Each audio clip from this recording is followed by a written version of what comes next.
ای فروغ ماه حسن از روی رخشان شما، آب روی خوبی از چاه زنخدان شما.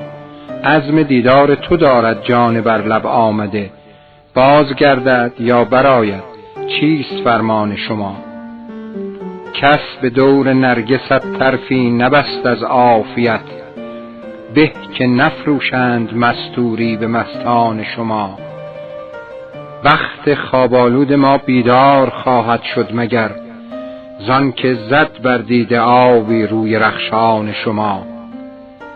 با صبا همراه بفرست از رخت گلدسته‌ای بو که بویی بشنویم از خاک بستان شما. عمرتان باد و مراد ای ساقیان بزم جم، گرچه جام ما نشد پرمی به دوران شما. دل خرابی می کند دلدار را آگه کنید، زینهار ای دوستان جان من و جان شما. کی دهد دست این غرض یارب که هم دستان شوند، خاطر مجموع ما زلف پریشان شما. دور دار از خاک و خون دامن چو بر ما بگذری، کاندر این ره کشته بسیارند قربان شما.